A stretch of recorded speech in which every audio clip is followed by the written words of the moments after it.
Hey everybody, welcome to my YouTube channel and another video tutorial on how to actually produce amazing YouTube videos.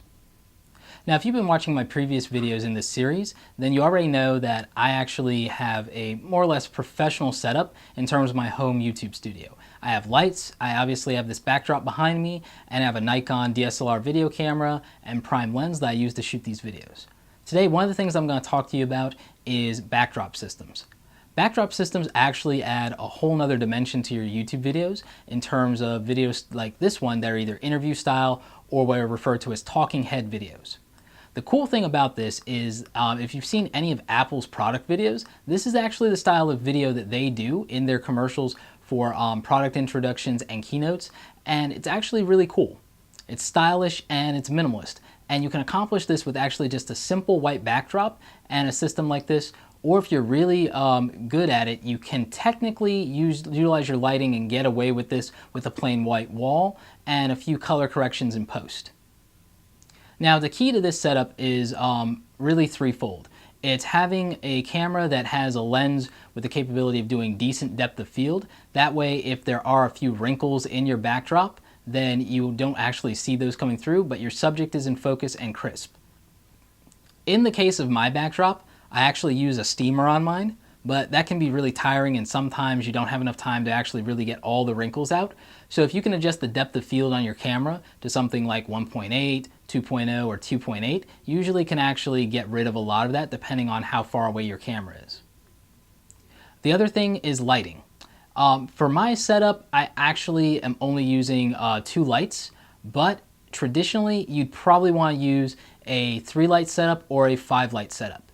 Part of that is you would want to light the background behind you, you'd want your above headlight, you'd want your fill light, and you'd want your key light. So those are the 5 lights that you would use in this setup. I've actually been getting away with using a 2-light setup for most of my videos. I do have the additional lights, but again, setting them up can be really cumbersome, breaking them down later, and also the cost of electricity. So since I'm not made of money quite yet, I just go ahead and I settle for 2 lights, and it works out perfectly well for me. But again, use your setup the way that you think it needs to be done, and if you feel the need to use the extra lights, definitely do that and see what kind of quality it produces in your videos. Now as for this backdrop system behind me, mine was a little pricier. I've got about $120 invested into it as far as the actual backdrop system itself.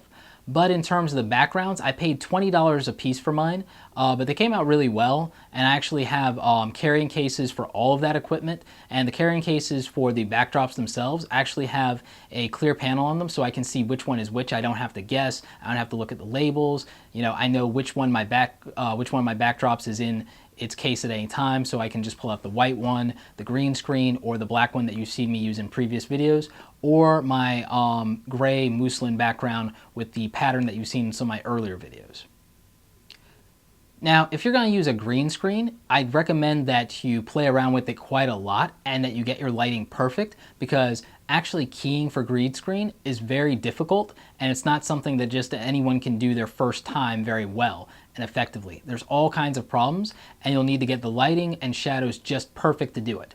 So that's why I recommend that early shooters stick to solid color backgrounds or to patterned backgrounds, because it'll help you compensate for other things that you just may not be able to do yet. And as cool as it may be to want to think about keying and rotoscoping and adding in background effects or moving backgrounds, it's very advanced, and it's a while to actually learn all the skills that go into that and become very good at it. So keep that in mind and try and stick to the basics first. Once you master lighting on regular backdrops like this one, you can actually move on to that fairly easily, but if you try to jump into it right away, it's just going to be frustrating and problematic for you.